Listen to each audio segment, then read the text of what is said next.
So good afternoon, just approaching the lights, going to take prime, pointless passing.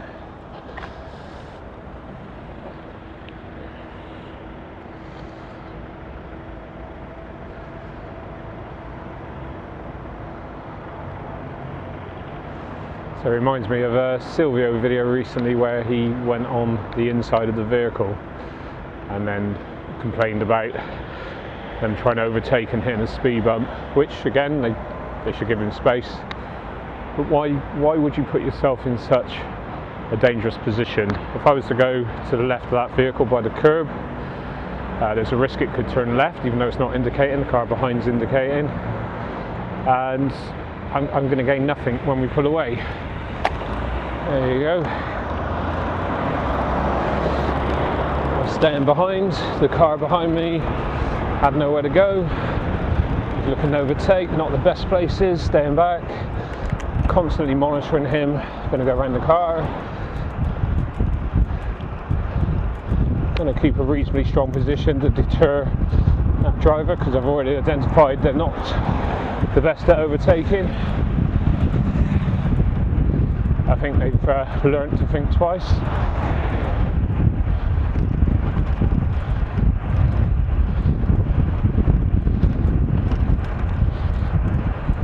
I think they've learnt a lot, to be fair.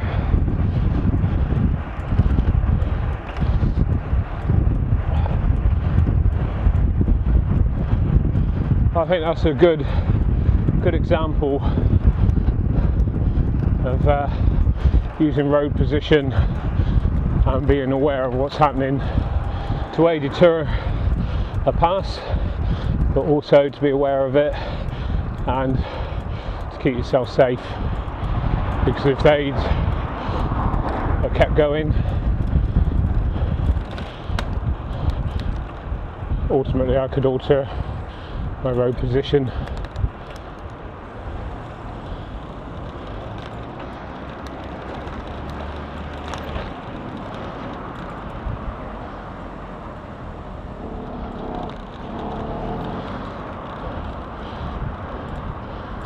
Now, whilst I could overtake here, just going to follow the traffic through.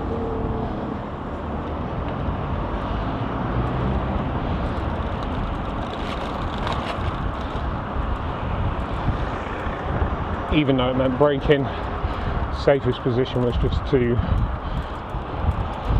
follow that traffic through at a sensible speed.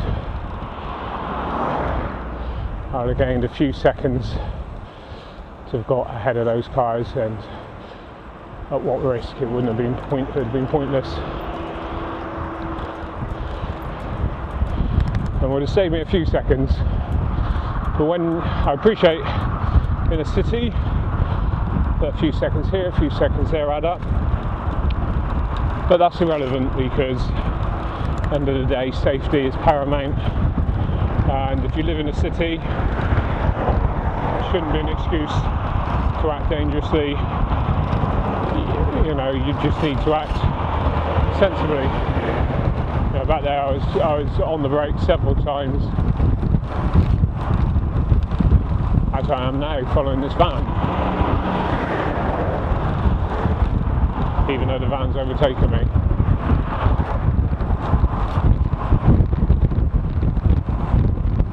Now I could go, what's the point of that van overtaking me?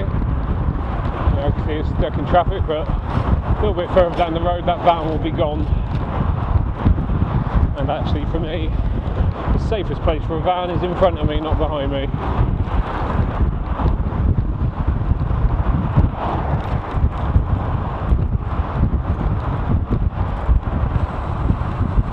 Now I could be really irresponsible and drive up close behind that van, and in fairness I'd probably be able to keep up to it. If I was right up behind it, if it went at about 40, I'd probably actually be able to stay with it.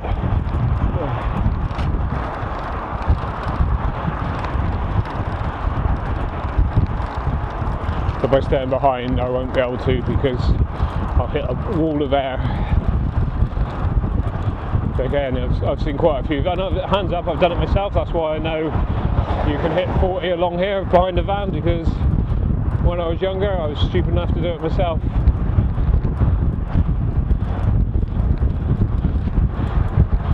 I've learned it's not clever. I haven't learned the hard way, mind. I haven't ended up going in the back of the van.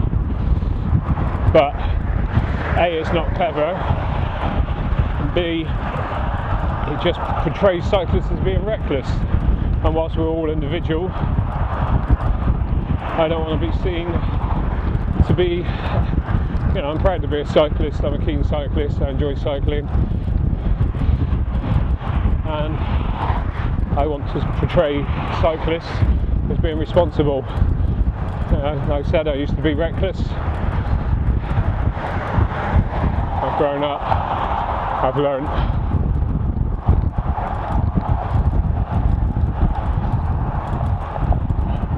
So, what should we talk about today?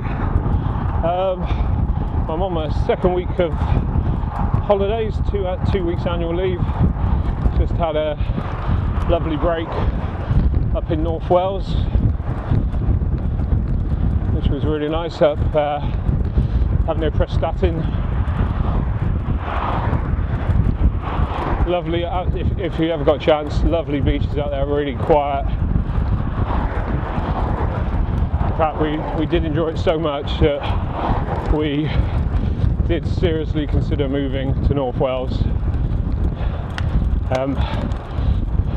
But the sticking point was the schools. We know the local school. I went there myself. It's a good school, or relatively good. Not everybody thinks it's a good school. It's got good reviews, and unfortunately the areas we were looking at in North Wales, whilst the reports weren't horrendous, it was enough to just make us go, you know, if we move and our children are unhappy and get bullied, you know, it could make such an impact to them. So, and my son was like, I don't want to move. So in the end, we've decided to stay. I think it was close mind. I think it was a very close call between staying and moving. But I think that was just the bit. That's an important part.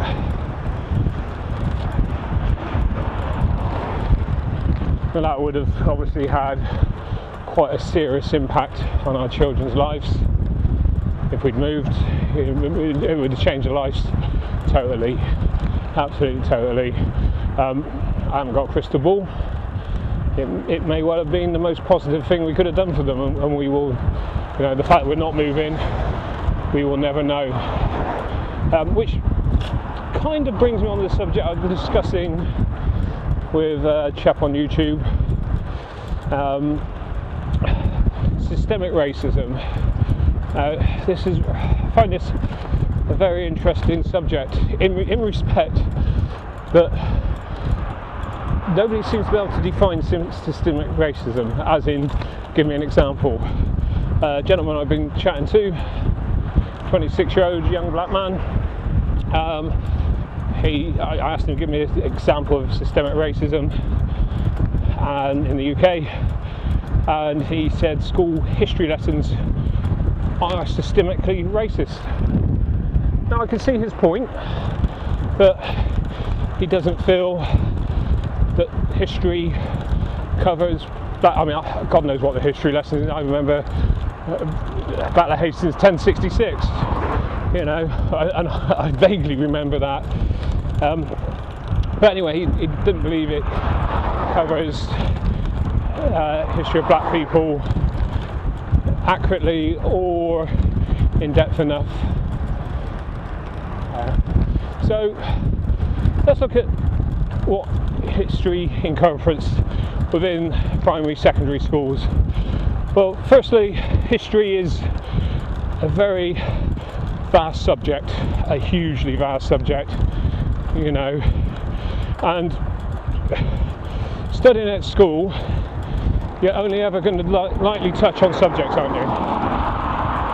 And history of Britain is history of Britain. Now, the way I see it is it's a history, general history of the country, and then it covers other aspects around the world.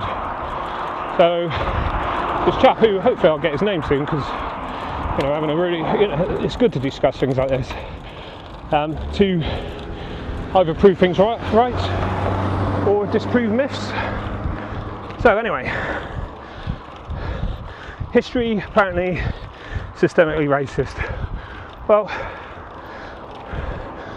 history doesn't cover everything. In fact, surprise, surprise, one of the things that gentleman brought up was talking about history of slavery. And I was glad he brought this up, because actually, from my memory of being taught history, it was that white people enslaved black people, and that's how I see it. But having had more in-depth conversations recently, I discovered that's not the case. But earlier today I discovered that when the Romans invaded England, or Britain, that the majority of the population apparently was enslaved. So,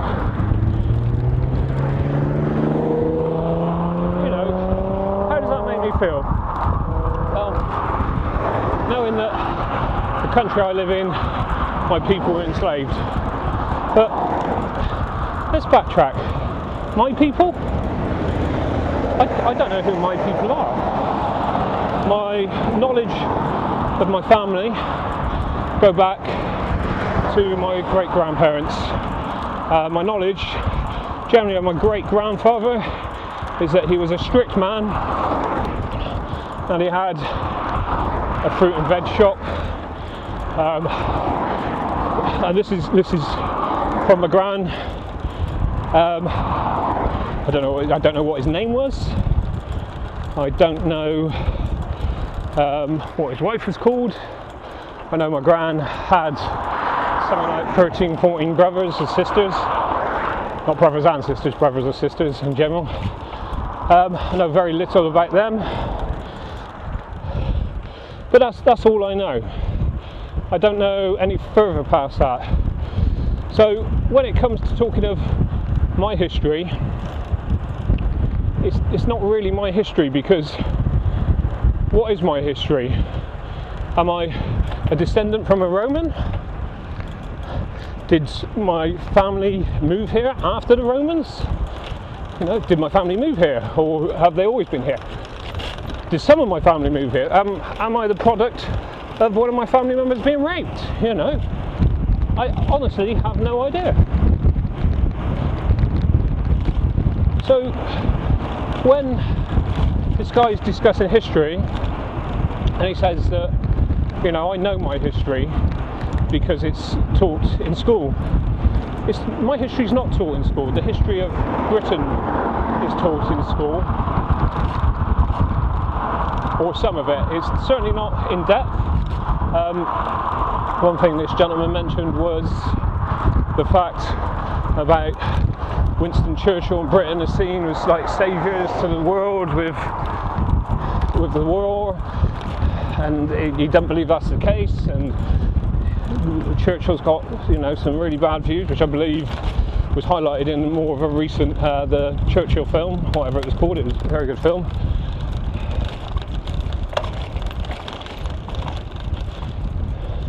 And but I didn't learn that it wasn't actually Churchill who took us to war. And I've even forgot, even though I read it earlier, there was another chap took us into war, and the reasons we went into war with Germany was because they'd invaded Poland. So for this chap to say that it's portrayed wrongly in what you're taught, well, Britain did enter the war not because of our own country, it's because of other countries. So that's factually correct. If we want to talk about people being treated wrongly or oppressed, you know, think of Alan Turing and the fact he was arrested for being homosexual, which at the time was illegal, and subsequently he was chemically castrated. But that's not right, is it? That's not right. But is that my people? I don't know. It's the history of Britain now, and that's part of the history of Britain that wasn't covered, was it? Or certainly not that I remember. But the whole story of the Enigma machine is actually quite a story in itself. And you think the vastness of history, you're only going to cover a small amount of any subject. I certainly can't remember learning that the Romans enslaved almost the entire population of Britain. But does it affect me? Only in the fact that I spent a couple hours this morning, or an hour or so, replying and discussing it. Because I find it history interesting. I like debating, and also, you know, I believe that Britain is a fair country. Is there racism? Yeah, of course there is. Is it as it was? No. We've learnt, as we've learnt throughout the history of the world. People are learning about what's right and what's wrong. I mean, you should always judge a person by the era and not by current standards. But yeah, so this chap saying they only touched on the Atlantic slave trade in Britain, and I was glad he mentioned it actually, because my understanding of slavery, which probably comes more from Hollywood films, is that white people enslaved black people, and that was it. But I've since learned it's not as simple as that. I mean, for starters, if you look, I went back as far as 2001, so it's not going to be true representation of the population of Britain back in the 1800s, but quick search, I didn't find it. So back in 2001, back in 2001,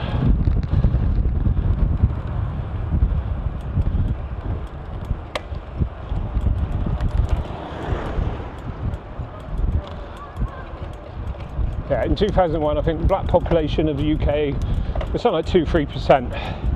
So assuming that is representative of what it was back in when the slave trade was happening, I'm sure it's not, because in the last 10 years or 20 years it's vastly changed. Assuming it is the same, that would mean if only one white person in the UK had a slave, that would mean only 2.3%, whatever it was, of the population would have owned.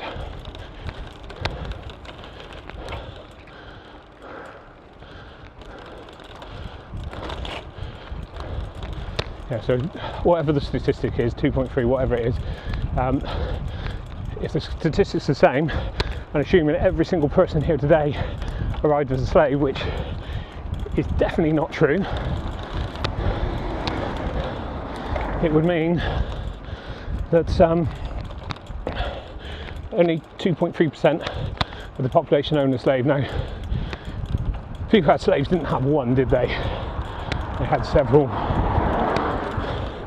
So the way it's painted is, as a white person, I'm a slave owner, and as a black person, you must have been a slave. Absolutely ridiculous.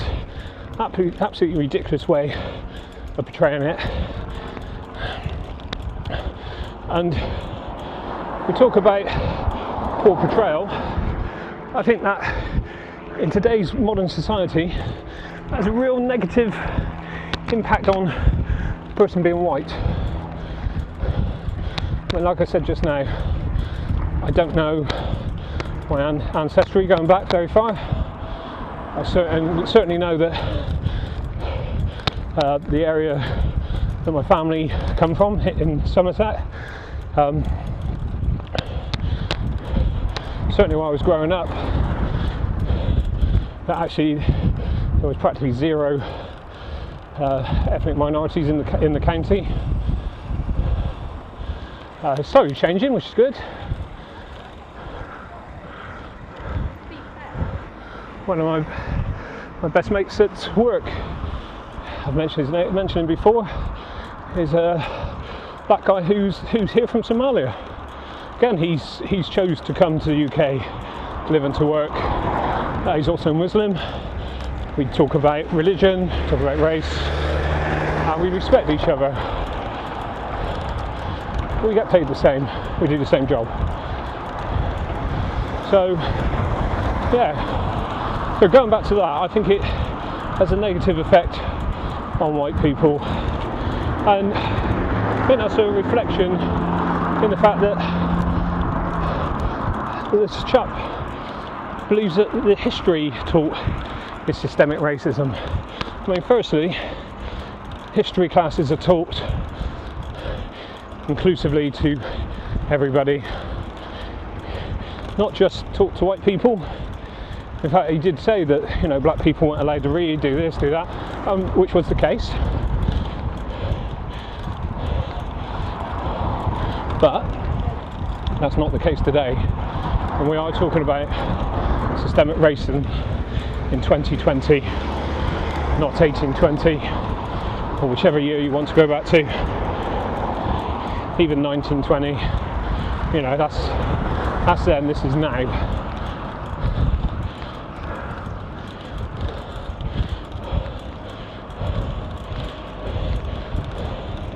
So what? Got that lorry. So what this chap's saying is that he feels lost because history doesn't represent him. Well, history doesn't represent me. It just represents Britain.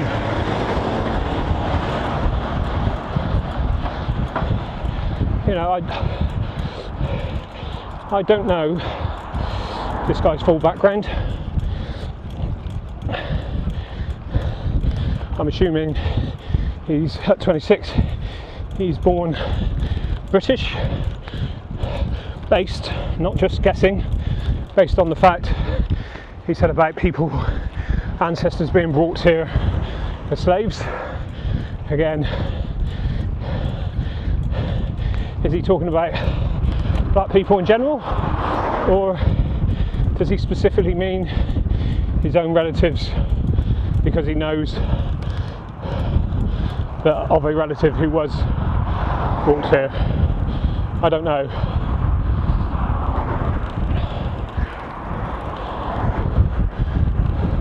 Now this gent explaining to me that he's been to school, he's been to uni. When I was at school, I left school, I went out 34 years ago I left school, and at no point was it discussed, or from memory it was not discussed about going to uni. In fact, I remember having lessons about getting jobs. It wasn't lessons about going to university. Again, it might be my memory, but lessons about what jobs. And in particular, I remember them talking about being a mastic asphalt spreader, tarmac layer to you and me. So, you know, that's my white privilege of being brought up was that there was no talk of uni. Yeah, this gentleman who complained or says systemic racism exists he's 24 years younger than me, so they left school 10 years, well they actually didn't leave school 10 years after me, they went to uni where they studied more history. Yeah, and apparently he's well off, happy. So his history was his history, and I don't actually know his history, but assuming that he is actually saying he has 100% knowledge of being descendant from a slave, shows that the UK has changed, and judging the UK by today's standards, you can get taught to read and write, go to university, get a job and do well. I think the issue is people look into the past rather than concentrate on the future. If we go back to the start of my conversation, the biggest difference in my children's life, it's not my parents, my great-grandparents, my great-great-grandparents, it's what I do. It's what I do. Obviously, how the wealth of the nation was built has affected us. Again, this goes back to saying that the nation's wealth was built on slavery. Now, sure, some people got wealthy from it. Not everybody. Some people lost money. But use the statistics. The world, the UK, if today we had 2.3% of the population working, that would not make us wealthy as a nation, would it? What has made the nation wealthy? Education, innovation, industrial revolution. Now, when the industrial revolution came around, so many jobs were lost, so many people put into poverty. I mean, so many people. Now, if they hadn't, and those people hadn't suffered, we wouldn't live in a mechanised world that we do today. That me and my friend I'm talking to are both enjoying as British people.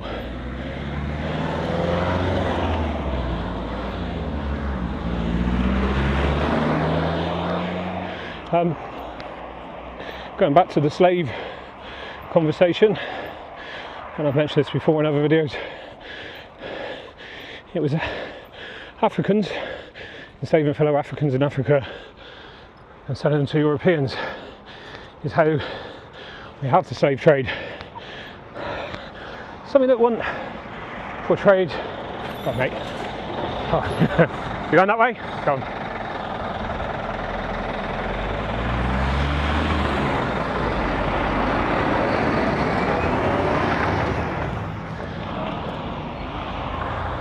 Absolutely pointless me riding ahead of that guy.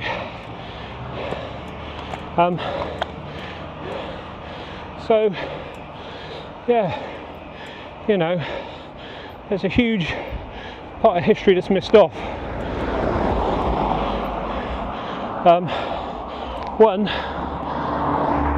One part that would destroy the narrative of white people enslaving Africans and bring them to England, America, other countries,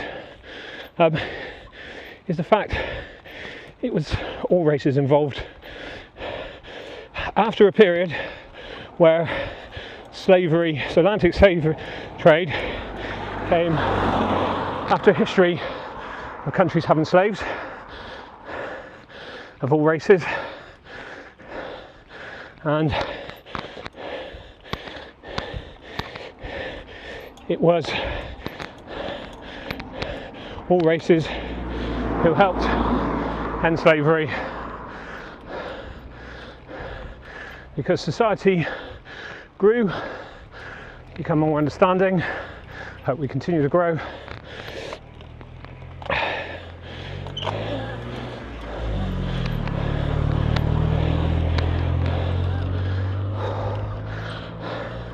And the world, thankfully, generally has changed. However, it's not over, is it? Modern slavery.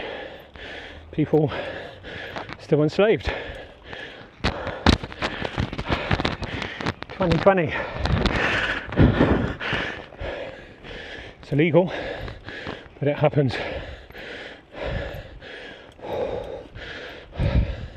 And again, all nationalities, all races involved. I think the one thing we can learn from history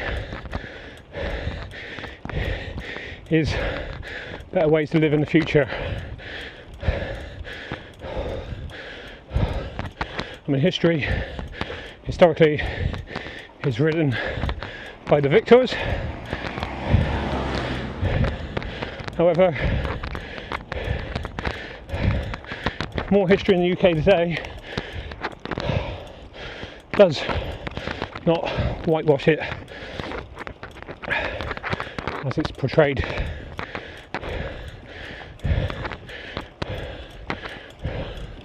Is it made more fluffy? Probably. But if you want to specifically learn about one subject, you are equally allowed to in the UK. No censorship. No rules saying one race can, one race can't. Now that would be systemic racism, because the system would say who can and cannot learn. It's not the case today. It's not the case for history lessons. Everybody gets taught the same history lessons in the class they're in. This will vary teacher to teacher. Schools' choice of curriculums within what subjects they're covering. But you know, that's down to individual schools on what they teach and who's teaching it. It's not systemic racism.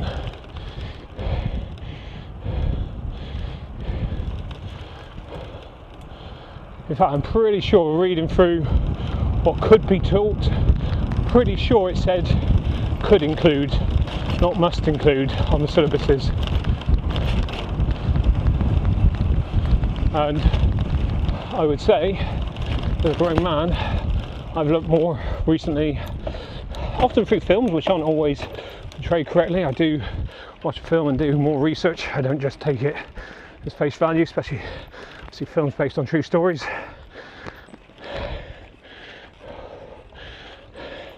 The Eddie the Eagle one was one of the most notable. The story there wasn't really much in line with the story. That's one today.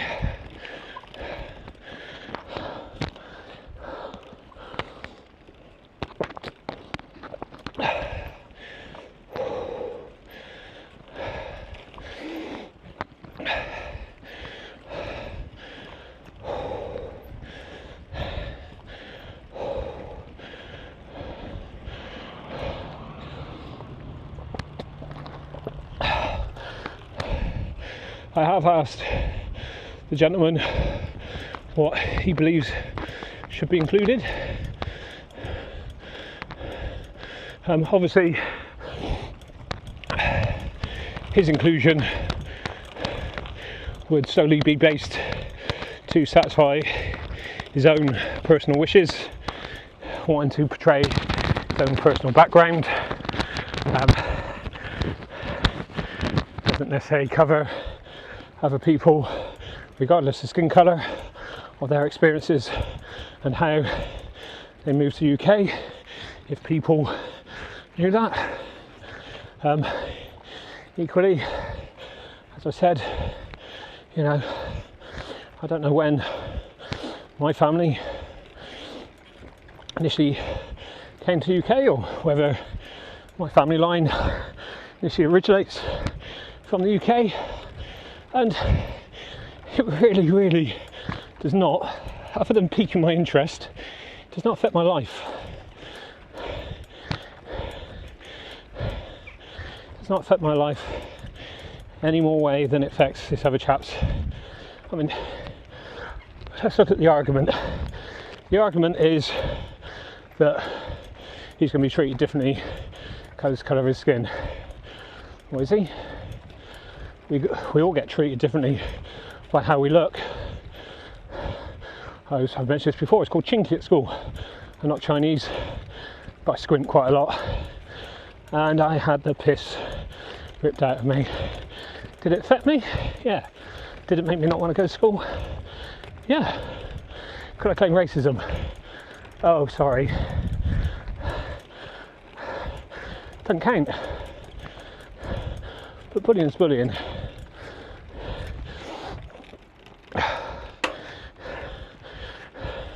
Have I been unfairly treated as I've grown up? Absolutely. Why? I don't know. You need to talk to the assholes who treat you badly. But there are more nice people than assholes out there.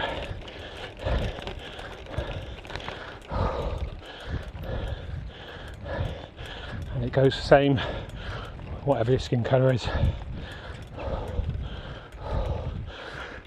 Oh, probably 3 or 4 months ago, when the George Floyd incident sparked off Black Lives Matter movements all around the world, wrongly in my opinion. Especially having seen the latest release of the video, do not see George Floyd being treated roughly because of his race.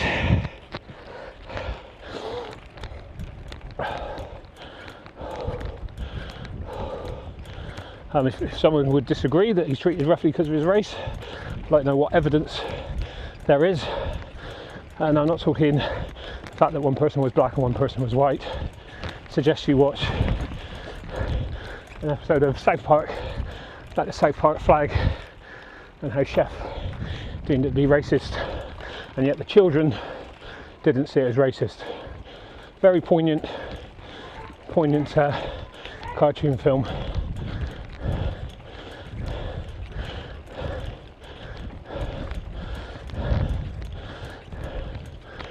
Oh dear, this is warm.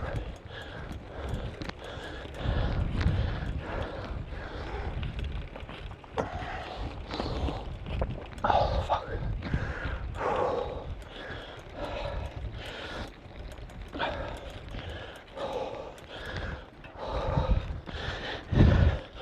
Oh, it's just ridiculously warm.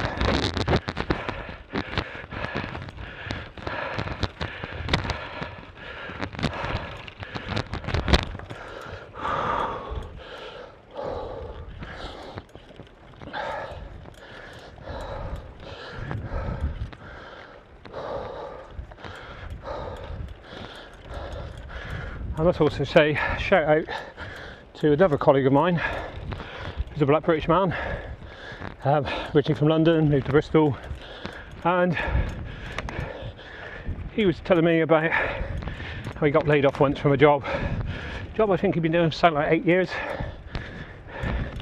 Doing for 8 years, new manager come in, female manager come in, and started criticising his work, and then fired him. So we were discussing this because, you know, I've had say managed out of jobs because people don't like me for whatever reason. I know quite a few people on YouTube don't like me because I have an opinion, but certainly managed out of jobs or bullied out. Certainly my last job, I felt bullied out of the position. You know, he said about this and explained the outcome, that he took him to court and won. I think he got 8 years back pay or something. I can't remember what it was, something like that. And it wasn't so much it was, I was quite interested. But never once, and despite me saying, why do you think that was? Every time, I don't know. Not once did he mention, that's because I'm black. Not once. And I say that shows a level of maturity, because it could have been a racist thing. I don't know. I wouldn't know. I don't know who worked there, what percentage of people from ethnic minorities worked there, but he just spoke of his case.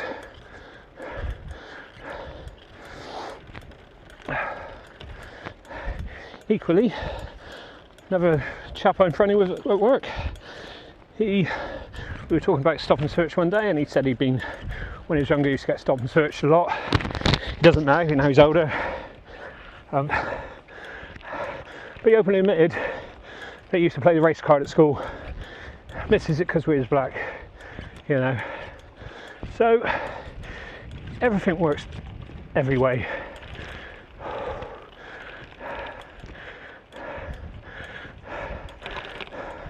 In the UK, most people aren't racist, and the people who are from all backgrounds.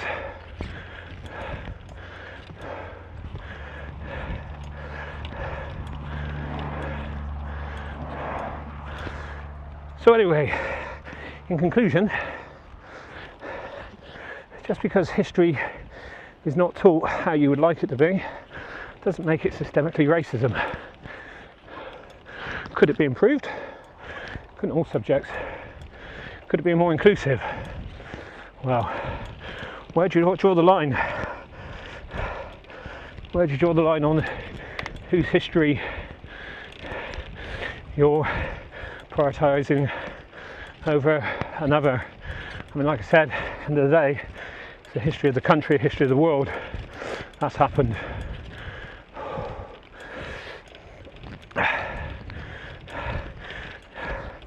As a British man who knows his family was here during the war,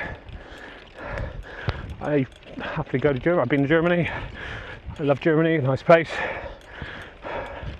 Did I dislike or distrust the Germans? No. Were some of the people involved in the war still alive? Absolutely.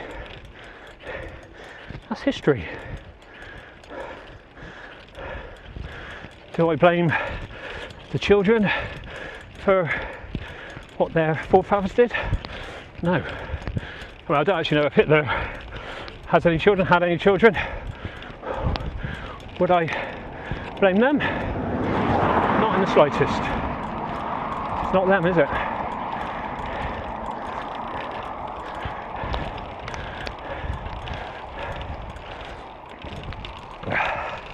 I think the important thing is how you move forward.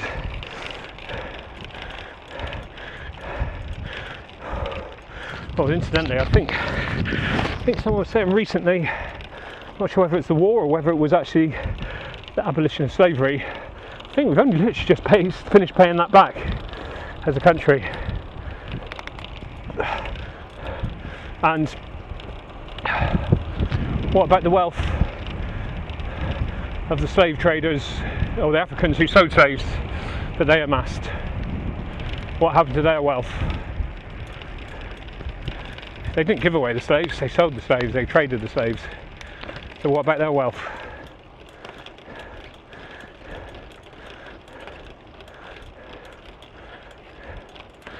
Food for thought.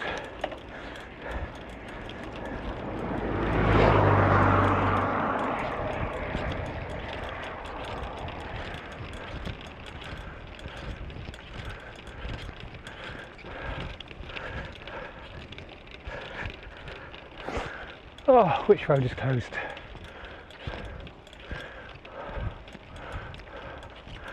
Old Froome Road.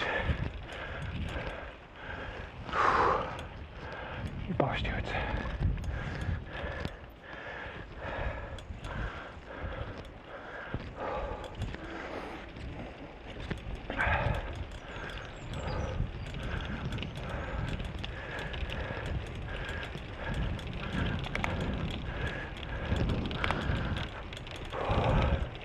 Not what I wanted on a hot day.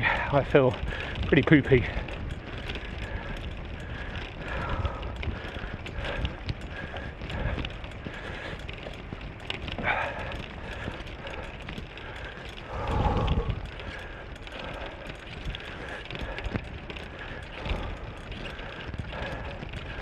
So anyway, the system is not, history lessons aren't systematically racist because we teach the same syllabus to everybody in that class.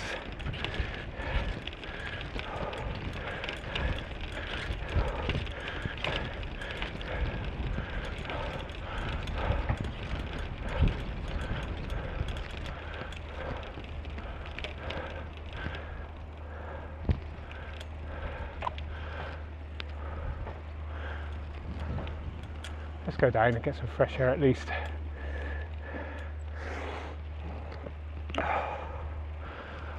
Whew.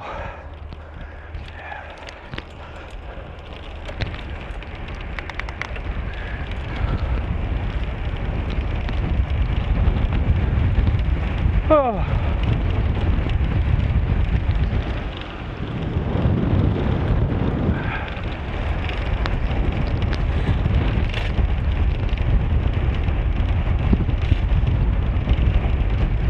Oh, that's nicer.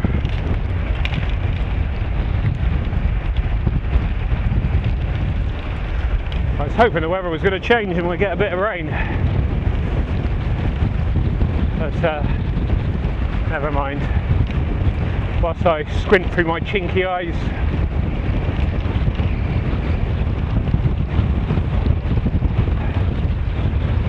Just to give some people some context about, I've mentioned throughout this video and probably other videos that I've been bullied.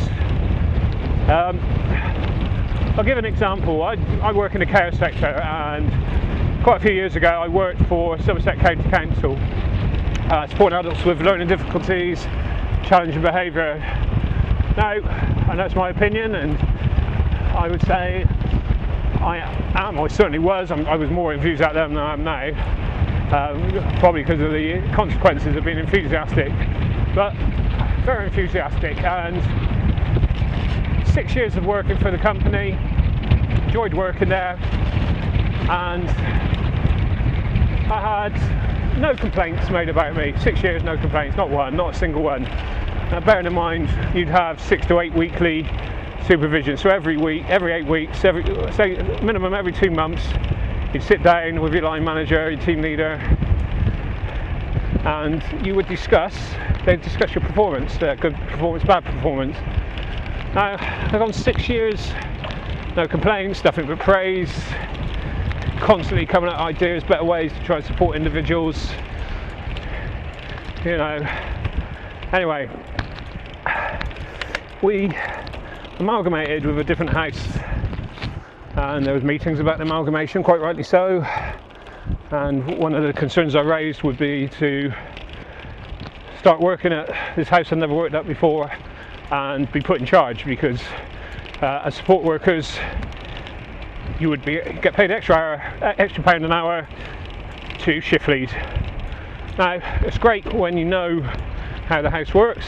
We support individuals for, you know, we're not supporting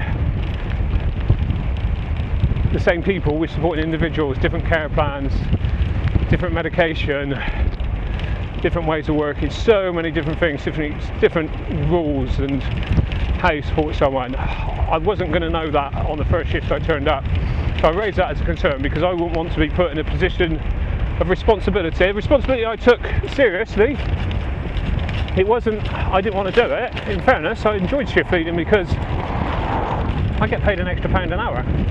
So if I worked my whole 37.5 hours as a shift leader, that'd be extra £37.50 a week, £140 a month. So at a time when I had a very young family and we were struggling, that would have been very much welcome. So I've raised my concerns. Anywho, a month probably into supporting this other house, or a few weeks, whatever it was, I had my supervision. I had 5, maybe 6 complaints. I can't remember exactly now, it was quite some time ago, probably 6 years. 5 or 6 complaints. One was an email saying they had serious concerns about me. They put my name, spelt my name wrong by the way, but they spelt my name wrong. Serious concerns about me. Okay, that's one of the complaints. Nothing in there saying what the concerns were about, they just had serious concerns. Another complaint was that I'd used a service user's computer to send emails. Well, it had been agreed in team meetings that because there was no county council computer there and we were working remotely, it was agreed that we could set up a online email address and use individuals' laptop to send emails back and forth to the main house. That was agreed. So that was one of them, because I'd used to send an email about work, and it was actually, what they didn't realise was the emails I sent were actually done in my own time. Again, at my own cost, in my own time, I accessed emails to send a work-related email about supporting an individual. That was a complaint. So I'm getting complained about for doing my job. Another complaint was that I was trying to organise a meeting to discuss a service user and failing to want to support other service users. Totally incorrect. I was indeed trying to organise a meeting with a speech and language therapist, as was part of my job to talk to other healthcare professionals. And what I did, I checked to see that during my shift, when I was down to support 2 individuals go to college, whether I was dropping them off, whether I was going to drop them off and return, or whether I had to drop off and stay. Well, as soon as I found out that I had to drop them off and stay with the individuals, I cancelled, or I stopped trying to arrange that meeting for that day. So I was being proactive in my work to meet a healthcare professional within work's time, and I checked to see whether I was actually going to be supporting anybody at that time, so that I see if I had free time. And that was a criticism. So let's go through them. So firstly, I was criticised for using an email account that was set up for staff to use, and I was using it as per my job. I was criticised for trying to organise a meeting when I was free, and I had an email that had someone was concerned about my work but didn't say what they were. So let's move on. Another complaint was that I turned up for shift on this new house, and it was alleged I'd spent first hour talking to a lady about running and fitness, and for an hour, and spent another hour talking to another gentleman about cycling. Now, because it was at this house I'd not long worked at, I looked back through the rotors and I worked out that on the day, it could only have been one day that these accusations were made, because the chap apparently I spent an hour talking to, I'd only worked there once with him. He was agency staff, he wasn't full-time staff, and I think it's probably my second shift there maybe, and so it was me and an agency guy. I was shift leading as per what I asked not to be doing, but hey ho. And I worked out it was literally just me and the agency guy who, or relief team, he was employed with Somerset County Council as a relief member of staff, so it wasn't his house he worked at generally, he'd work at many houses. Now, you might not believe it, I don't talk a huge amount at work, I get on with my job generally, and for me to have spent an hour talking to him and for someone to complain means that someone else must have been on the premises with us. Nobody was. So how could someone make a complaint that I was speaking for an hour when nobody else was there? So, I mean, I actually complained about the supervision and it was brushed under the carpet. And that forward to the 5th, I believe this was the last complaint, was that what's that lorry going to move out a bit?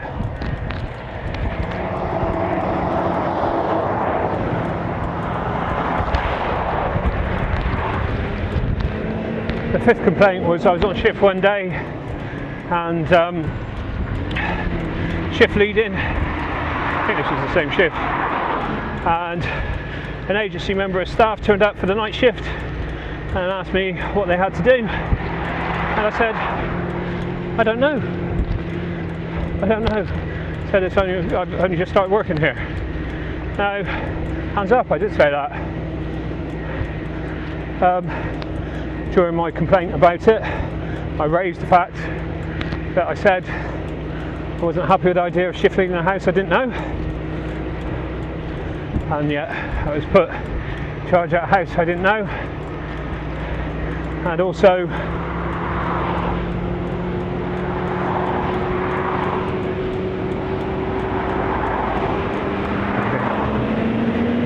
put my hand up.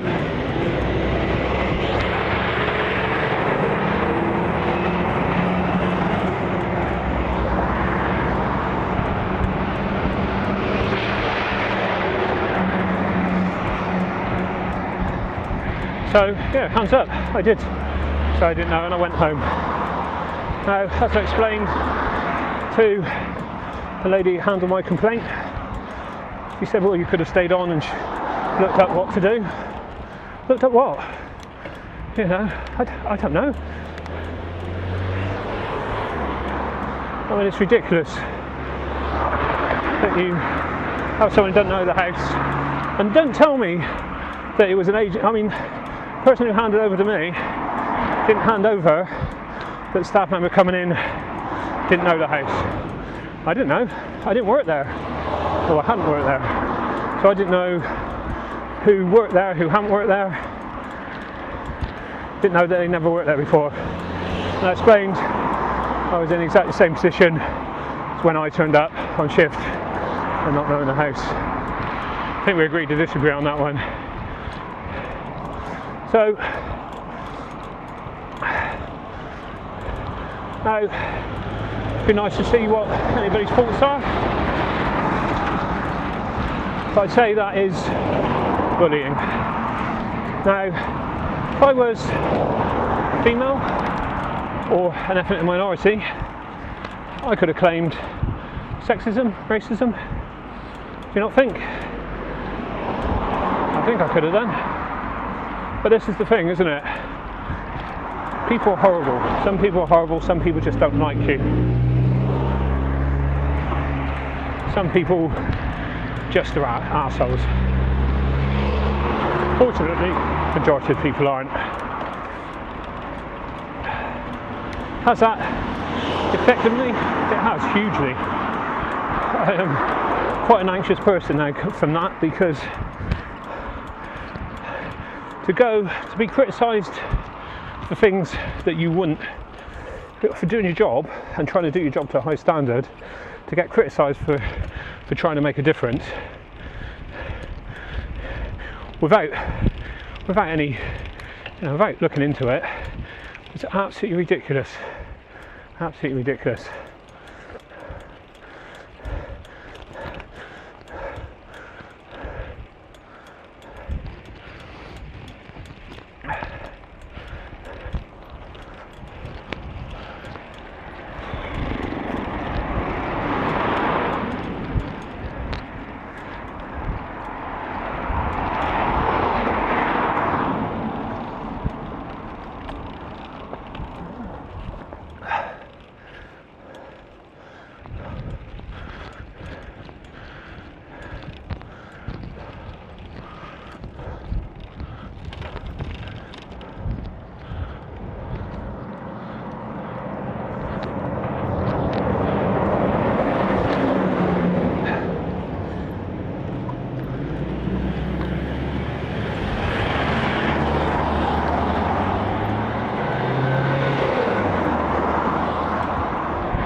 I mean, what I would say to the gentleman I've been discussing would be to, if you're passionate about your history, which is great, don't rely on the school to teach you about it. Jesus.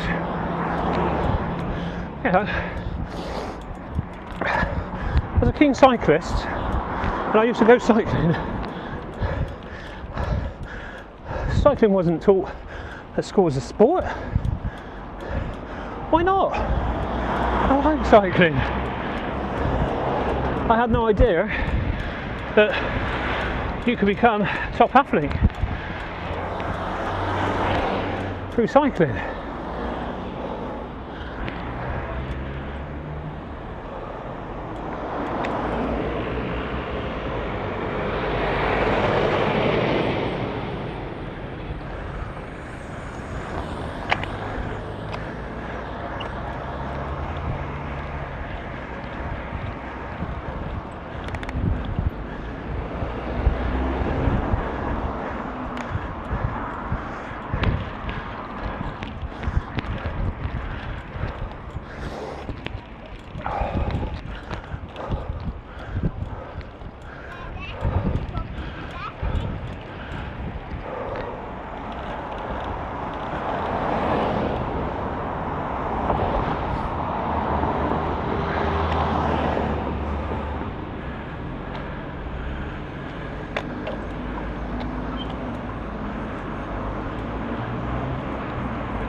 that's the thing, isn't it? It's just because what's important to me doesn't mean it's important to everybody.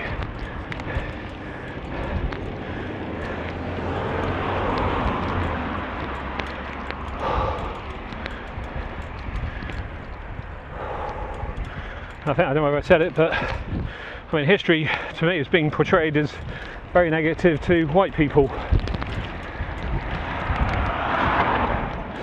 I mean, look at the way Edward Colston gets referred to as a slave trader. He wasn't a slave trader, he worked for a slave trading company.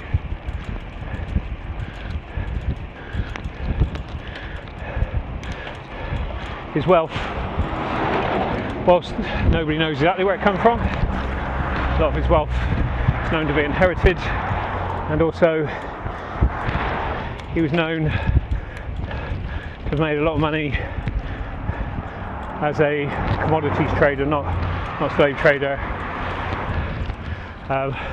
before he got into slavery, and worked, I believe, something like 11 years in the slave trade. Doesn't define him as a person. And again, take this in context of the time when slavery was legal. Of course it's wrong, but it had been legal for thousands of years at that point.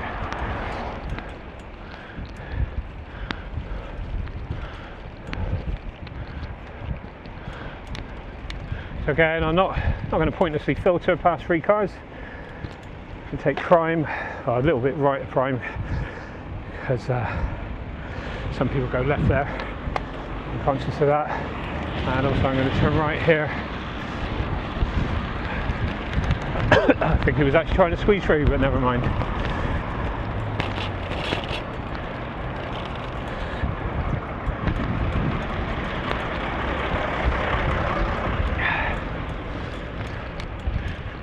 Oh, that's me done. Literally cooked. Goodbye.